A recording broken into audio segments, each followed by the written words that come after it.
नमस्कार, आप देख रहे हैं इंडिया न्यूज हरियाणा। मैं आपके साथ तरन्नुम जहान शेख। बुलेटिन की शुरुआत फटाफट अंदाज में। उत्तर भारत के मौसम में एक बार फिर से बदलाव देखने को मिल रहा है। कई राज्यों में बारिश की गतिविधियां जारी है। राष्ट्रीय राजधानी दिल्ली और एनसीआर के कई इलाकों में झमाझम बारिश।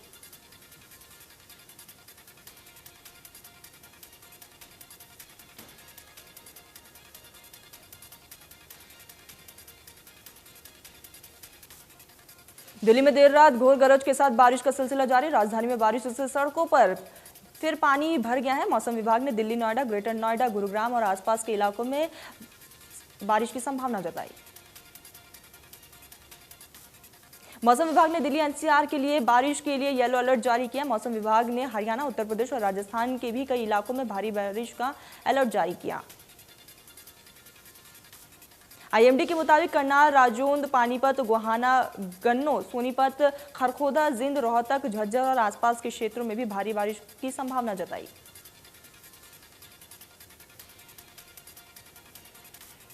सोनीपत में हो रही तेज बारिश ने मौसम का मिजाज बदल दिया है। सोनीपत में सुबह 8 बजे से लगातार बारिश का सिलसिला जारी है।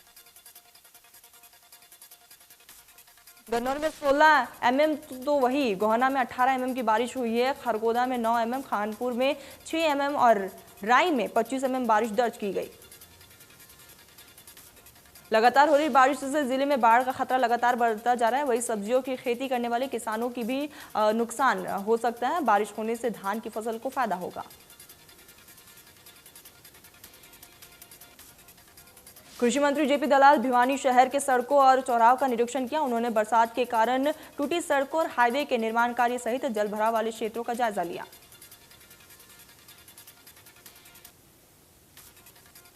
इस दौरान उन्होंने किसान आंदोलन पर बोलते हुए कहा कि सरकार किसानों की आय दोगुना करने के लिए लगातार बड़े कदम उठा रही है। रबी की फसल पर एमएसपी को बढ़ाया गया।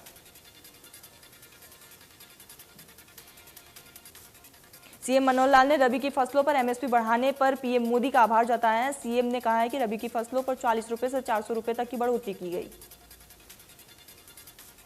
सीएम ने कहा कि पीएम किसानों के लिए महत्वपूर्ण कदम उठा रही है। मैं किसान भाइयों को बधाई देता हूं।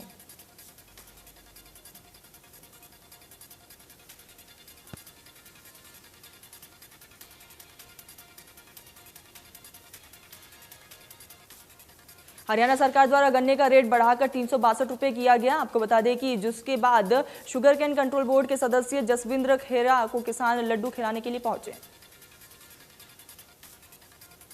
जसविंद्र ने कहा है कि अब वे पिहोवा में शुगर मिल बनवाने का प्रयास करेंगे। शुगर मिल के लिए जमीन बारे में खेरा ने आश्वासन दिया है कि सरकार से बात करेंगे।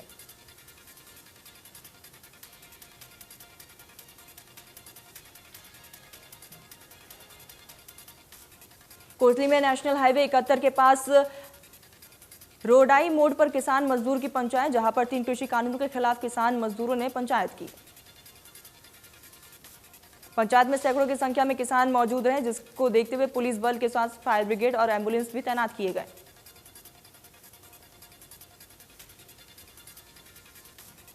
बीजेपी कार्यालय में उपवास कार्यक्रम के तहत पहुंचे पानीपत के ग्रामीण विधायक माहीपाल ढांडा के कार्यक्रम का शुक्रवार को किसानों ने कार्यालय के बाहर नारेबाजी कर विरोध जताया।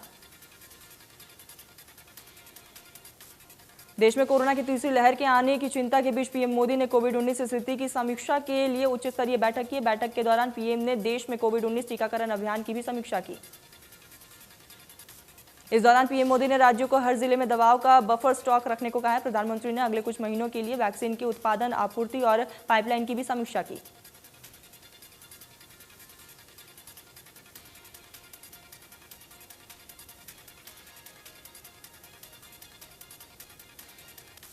पीएम मोदी ने म्यूटेंट के उपद्रव की निगरानी के लिए निरंतर जीनोम अनुक्रम की आवश्यकता के बारे में भी बात की है। स्वास्थ्य मंत्रालय पहले ही कह चुका है कि देश में अभी भी दूसरी लहर कायम है।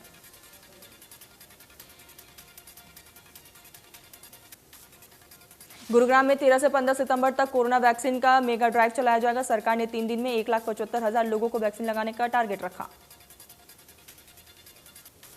गुरुग्राम स्वास्थ्य विभाग ने 2 लाख लोगों को वैक्सीन लगाने का लक्ष्य रखा है। लगभग 200 जगहों पर लोगों को वैक्सीन लगाई जाएगी। वैक्सीन की पहली और दूसरी डोज मेगा ड्राइव में लगाई जाएगी। पूरी हरियाणा में 16 लाख लोगों को वैक्सीन लगाने का लक्ष्य रखा गया।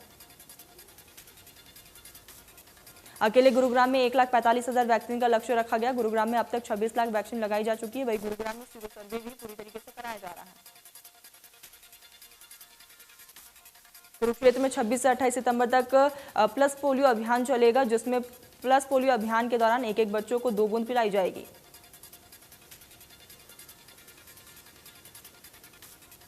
प्रदेश में कम हो रहा कोरोना। पिछले 24 घंटे में कोरोना के 12 नए केस सामने आए। एक दिन में 39 मरीज रिकवर हुए। प्रदेश में एक्टिव केस 500 से भी ज्यादा। देश में कोरोना का खतरा लगातार बढ़ता जा रहा है। 24 घंटे में 37,000 से भी ज्यादा नए कोरोना के केस मिले। 310 कोरोना मरीज की जान गई है। 36,000 से भी ज्यादा रिकवरी। महाराष्ट्र में 24 घंटे में कोरोना के 4,100 से भी ज्यादा मामले सामने आए। वहीं एक दिन में 44 मरीजों ने दम तोड़ा। महाराष्ट्र में अब भी करीब 49,000 से भी ज्यादा एक्टिव केस।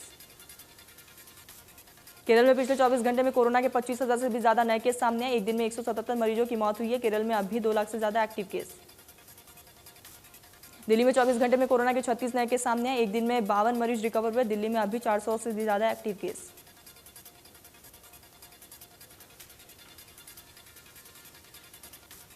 दिल्ली में केंद्रीय राज्य मंत्री कृष्णपाल गुर्जर ने टोक्यो पैरालंपिक के मेडल जीतने वाले फरीदाबाद के खिलाड़ी मनीष नरवाल और सिंहराज अधाना से अभिनंदन किया। कृष्णपाल गुर्जर ने इस दौरान दोनों खिलाड़ियों के साथ नाश्ता किया। उन्होंने कहा है कि मनीष नरवाल और सिंहराज अधाना ने न केवल उनकी लोकसभा का बल्कि पूरे देश का नाम रोशन किया। टेम्परेचर रीडर और शुगर मॉनिटरिंग कार्ड का आविष्कार करने पर पूरे देश में नंबर 1 पर आने वाले छात्रों को फरीदाबाद के पुलिस कमिश्नर विकास अरोड़ा ने बधाई दी और अपने कार्यालय में बुलाकर मुलाकात की। सेक्टर 23 के मॉडर्न बीपी स्कूल के छात्रों को पुलिस कमिश्नर ने बधाई देते हुए उनकी मेहनत को सराहा। इस मौके पर फरीदाबाद के जिला उपायुक्त जितेंद्र यादव भी मौजूद रहे। देश भर में 748 स्कूल ने इस प्रतियोगिता में हिस्सा लिया था, लेकिन फरीदाबाद की छात्रा और उसके साथियों ने इस आविष्कार में प्रथम स्थान हासिल किया। बच्चों के कोच ने बताया है कि बेंगलुरु में यंग साइंटिस्ट साइंस कॉन्क्लेव ने ये प्रतियोगिता करवाई थी, जिसमें डिवाइस का आविष्कार करने पर प्रथम स्थान लाने वाले छात्रों को बधाई दी गई। पुतला के गांव पनहेरा की दीपक नेवी में अब लेफ्टिनेंट बन गए हैं। अब उनके घर पहुंचने पर ग्रामीणों ने उनका जोरदार स्वागत किया। इस दौरान विधायक नयनपाल रावत भी मौजूद रहे। इस दौरान सब लेफ्टिनेंट दीपक ने युवाओं से कहा है कि वो सही मार्गदर्शन लेकर अपने क्षेत्र में बढ़ते रहें तो कामयाबी हासिल होगी और वे देश की उम्मीदों पर खरा उतरेंगे। इस मौके पर नयनपाल रावत ने कहा है कि ग्रामीण क्षेत्र में सुविधाएं कम होने के बावजूद भी नेवी में सब लेफ्टिनेंट के पद पर पहुंचना बहुत बड़ी गर्व की बात है। CCTNS प्रणाली में 100% अंक हासिल करके हरियाणा ने देश भर में इतिहास रचा है, जिसको लेकर गृह मंत्री अनिल विज ने इस हरियाणा के लिए गर्व की बात कही। विज ने कहा है कि उन्होंने हरियाणा के सभी थानों को अप टू डेट रहने को कहा है और हरियाणा के पुलिस थानों में पूरी तरह से सभी संसाधन उपलब्ध हैं।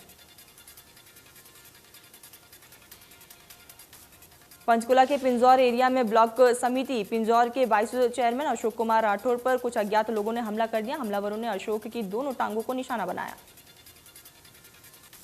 हमलावरों ने उन पर लोहे की रॉड से हमला किया है, जिससे उनकी दोनों टांगों पर फ्रैक्चर आया। घायल अशोक कुमार राठौर को सेक्टर 6 के नागरिक अस्पताल में एडमिट कराया गया। राठौर ने इस हमले को राजनीतिक रंजिश के तहत किया गया हमला बताया। उन्होंने बताया कि शुक्रवार को वो जटा माजूर में अपने दोस्त के ऑफिस में सो रहे थे। इसी दौरान उन पर अज्ञात लोगों ने हमला कर दिया। साइबर सिटी गुरुग्राम के राजेंद्र पार्क में एक कलयुगी बहू के द्वारा सास के साथ मारपीट का वीडियो वायरल हो रहा है। एक बहू ने अपनी सास को मारा। महिला ने अपने परिजनों को बुलाकर पड़ोसियों के साथ अपने सास के साथ भी मारपीट की है। इस पूरे मामले को लेकर अब पुलिस ने शिकायत दर्ज कर ली है। फिलहाल पुलिस इस पूरे मामले को लेकर आगे की तफ्तीश में जुटी है। पीड़िता सास का कहना है कि घर में काम करने के लिए किसी नौकरानी को नहीं रखा गया, तो बहू ने अपनी सास के साथ मारपीट शुरू कर दी। कार में सवार उसकी पत्नी और करीब 3 वर्षीय बच्चे के नहर में डूबने से मौत हो गई। आरोपी ने पुलिस को बताया कि पत्नी से वो परेशान था। गुरुग्राम से लोखरा में एक युवती की हत्या का मामला सामने आया है, जिसमें मृतक युवती ने परिजनों ने मृतक के पति पर ही हत्या का आरोप लगाया। वही घटना के बाद से ही मृतक का पति फरार है। मृतक के परिजनों और पड़ोसियों के अनुसार पति और पत्नी के बीच कहासुनी हो गई थी, जिसके बाद पति ने अपनी पत्नी की हत्या कर दी और मौके से फरार हो गया। नरवाना में नेशनल हाईवे दिल्ली पटियाला मार्ग पर तेज रफ्तार का कहर देखने को मिला। कार ने एक बाइक को टक्कर मार दी और इस हादसे में 3 की मौत हो गई। पुलिस ने शव को पोस्टमार्टम करवा के परिजनों को सौंप दिया। कार को कब्जे में लेकर आगे की तफ्तीश में जुटी। यमुनानगर में एक महिला की गला घोंटकर हत्या करने का मामला सामने आया और शव को खेत में फेंक दिया गया। यमुनानगर के थाना छप्पर के गांव भांबोली के पास खेतों से एक महिला का शव बरामद हुआ। डीएसपी प्रमोद कुमार ने बताया कि किसी व्यक्ति ने इसकी सूचना थाना प्रभारी को दी है। महिला की उसकी चुन्नी से गला घोंटकर हत्या की गई है। फिलहाल पुलिस पूरे मामले की तफ्तीश में जुटी। कोसली में 30 साल के युवक का मिला शव, जिसके सिर और चेहरे पर चोट के कई निशान। मृतक नंदियाण मोहल्ले का रहने वाला था। वही 500 मीटर दूर युवक की बाइक मिली है। परिजनों ने इस पूरे मामले पर हत्या का आरोप लगाया।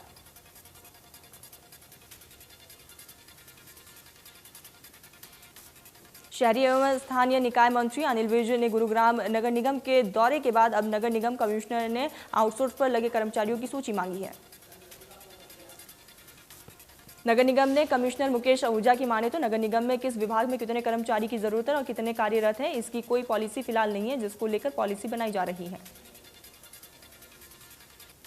शिक्षा मंत्री कौलबा गुर्जर ने नूंह में बीजेपी कार्यकर्ता और पदाधिकारियों की बैठक ली है। इस दौरान शिक्षा मंत्री ने विभिन्न संगठनों को आगे बढ़ाने के लिए कार्यकर्ताओं और पदाधिकारियों को दिशा निर्देश दिए। जिले में उर्दू के शिक्षकों की कमी को लेकर पूछे गए सवाल पर शिक्षा मंत्री ने कहा है कि टीचरों की जगह पर कोई भी कमी है वहां पर पूरा किया जाएगा। उन्होंने कहा है कि हमारी सरकार ने कर्मचारियों के लिए अच्छे पैकेज लिए। अभी भी हरियाणा के कुछ जिलों में यूनिवर्सिटी नहीं है। मुख्यमंत्री ने कहा है कि हर जिले में एक यूनिवर्सिटी बनाएंगे। सिरसा नगर परिषद के कर्मचारियों द्वारा सिरसा के बरनाला रोड पर अतिक्रमण हटाओ अभियान चलाया गया। इस दौरान दुकानदारों और नगर परिषद के कर्मचारियों के बीच बहस हो गई। वही दुकानदारों ने आरोप लगाया है कि नगर परिषद के कर्मचारी छोटी दुकानों के बाहर बोर्ड लगाए हुए हैं तो उनको उठा कर ले जा रहे हैं। उनका कहना है कि दुकानदारों के खिलाफ कोई भी कार्रवाई नहीं की जा रही है। टोहाना से पंचकुला के रास्ते सड़क मार्ग पर भयंकर तूफान की वजह से बिजली निगम की लगभग 1 दर्जन से अधिक पोल सड़क पर गिर गए, जिसकी वजह से यातायात बाधित रही। बिजली निगम के कर्मचारियों के सुस्त रवैये के चलते लोगों में रोष है। वही मीडिया के कैमरे के सामने कुछ भी बोलने से पीछे हट रहे हैं।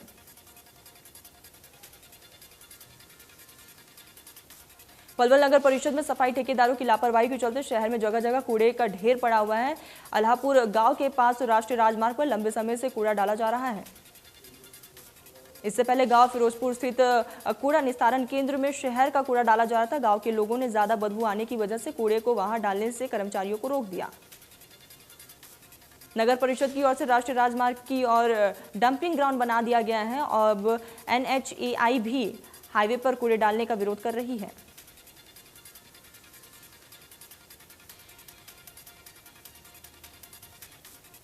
फरीदाबाद में बाल भिक्षुक मुक्त योजना शुरू हुई है। ऐसे करने वाला फरीदाबाद देश का पहला जिला होगा। जिला विधायक सेवा प्राधिकरण के सदस्यों और वकीलों की टीम इस योजना को सफल बनाने में जुटी। विधिक सेवा प्राधिकरण के सचिव ने बताया है कि juvenile justice care and protection of children act 2015 की धारा 76 के तहत बच्चों को भीख मांगने में लगने पर और दोषी पाए जाने पर 5 साल तक की सजा हो सकती है। ऐसे बच्चों के लिए पुनर्स्थापना कार्य के लिए जिला विधिक सेवा प्राधिकरण टीम की आवश्यक सहायता duty bound special juvenile policy office की नियुक्ति का भी प्रावधान है। कैथल जिले में अवैध कॉलोनियों की संख्या ज्यादा होने की वजह से शहर समेत चीका, कलायत और पुंडरी कस्बे में भी बने हुए हैं और DTP के सर्वे के अनुसार अवैध कॉलोनियों की संख्या 74 पहुंच गई है। चीका में भी अवैध कॉलोनियों की संख्या 45 हो चुकी है और अवैध कॉलोनियां सिर्फ 14 ही बची है। पूरे जिले में 110 कॉलोनियां वैध हैं और अवैध कॉलोनियों की संख्या 152 है। इन अवैध कॉलोनी की संख्या तब बढ़ी है जबकि हर महीने DTP का अमला कम से कम 2 अवैध कॉलोनियों को गिराने का काम कर रहा है।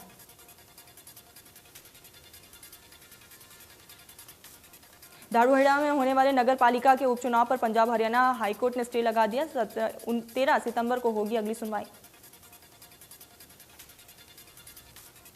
गुरुग्राम में मेयर और एससी विवाद में आया नया मोड़, बुधवार तक के लिए निगम कर्मचारियों ने स्थगित की हड़ताल। निगम कर्मचारियों ने 3 दौरे की बैठक के बाद लिया निर्णय, एससी रमेश शर्मा के निलंबन का कर रहे थे विरोध। पंचकुला में आर्मी के सुरक्षा कर्मी और पंचकुला पुलिस ने एक फर्जी मेजर को गिरफ्तार किया है जो वेस्टर्न कमांड के अंदर घुसने की कोशिश कर रहा था। पुलिस ने आरोपी को गिरफ्तार कर लिया। गिरफ्तार किए गए आरोपी की पहचान गणेश पिंजौरा निवासी के रूप में हुई है। पुलिस फिलहाल आरोपी से पूछताछ में जुटी है। कुरुक्षेत्र में अपनी मांगों को लेकर A+ ग्रेड कुरुक्षेत्र यूनिवर्सिटी में विभिन्न छात्र विंग के वीसी कार्यालय के बाहर धरना प्रदर्शन किया। छात्रों का कहना है कि मोर्सी चास में हुए करोड़ों रुपए के घोटाले को लेकर छात्रों ने कहा है कि इसकी जांच होनी चाहिए।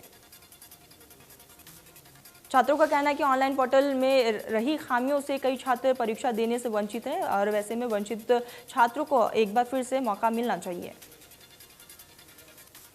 सोनीपत के कुंडली स्थित राजकीय सीनियर सेकेंडरी स्कूल के कमरों और टॉयलेट के सामने 1 महीने से पानी भरा हुआ है, जिसकी वजह से छात्रों को बेहद ज्यादा परेशानी हो रही है। कई बार शिकायत देने के बावजूद भी समस्या का अभी तक समाधान नहीं हो पाया। हजारों बच्चे और 125 टीचिंग स्टाफ इस परेशानी से जूझ रहे हैं। स्कूल में कई बार हादसे हो चुके। गंदी पानी के चलते न केवल स्वास्थ्य को पलीता लग रहा है बल्कि बच्चे डेंगू और मलेरिया के भी शिकार हो रहे हैं। चरखी दादरी पुलिस ने अभी शराब से भरा ट्रक बरामद किया है। देर रात झोझूकला थाना पुलिस गांव आदमपुर महेंद्रगढ़ रोड पर नाका लगाकर आने वाले वाहनों की चेकिंग की गई। इस दौरान एक तेज गति से ट्रक आता दिखाई दिया तो रुकवाने का इशारा किया। ट्रक रोककर उसकी तलाशी ली गई तो 1000 पेटी शराब को बरामद किया गया।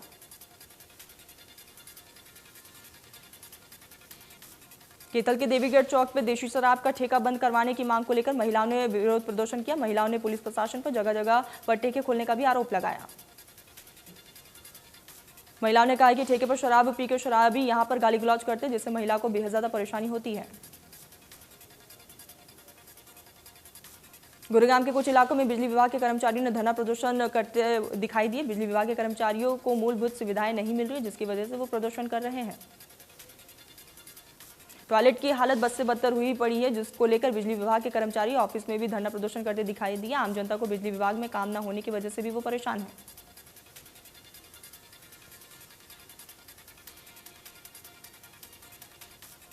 केथल में केलराम गांव में लगने वाले बायोगैस प्लांट का ग्रामीणों ने विरोध प्रदर्शन किया। ग्रामीणों ने किसान यूनियन के साथ मिलकर विरोध जताया। किसानों का कहना है कि गांव की जमीन का निजीकरण नहीं करने दिया जाएगा। करोड़ों की जमीन बिना अनुमति निजी हाथों में नहीं दी जा सकती।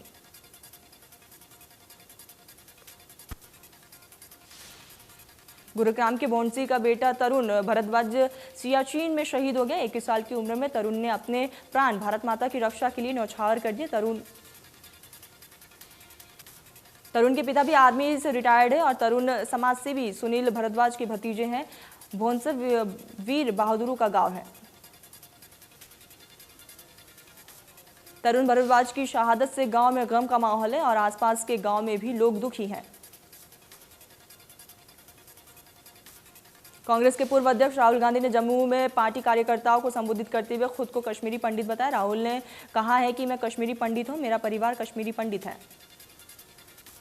राहुल गांधी ने आरोप लगाया कि बीजेपी ने कश्मीरी पंडितों के लिए कुछ नहीं किया। मैंने उनसे वादा किया है कि मैं उनके लिए कुछ करूंगा। जम्मू कश्मीर आकर अच्छा लगता है। राहुल गांधी ने कहा कि जम्मू कश्मीर मेरे दिल में अलग जगह है जम्मू कश्मीर की। मैं जब भी जम्मू कश्मीर आता हूं मुझे लगता है कि मैं अपने घर आया। राहुल ने कहा है कि मैं वैष्णो देवी जी के दर्शन के लिए गया और मुझे ऐसा लगा कि मैं अपने घर वापस आया। तालिबान की नई सरकार का शपथ ग्रहण समारोह 9/11 की 20वीं वर्षी पर आज हो सकता है। 20 साल पहले आज ही के दिन अमेरिका के ट्विन टावर पर हमला हुआ था, जिसमें दुनिया 9/11 से जानती है। यह हमला आतंकी संगठन अल-कायदा ने कराया था, जिसका सरगना ओसामा बिन लादेन है। उस समय अफगानिस्तान में तालिबान की सरकार थी।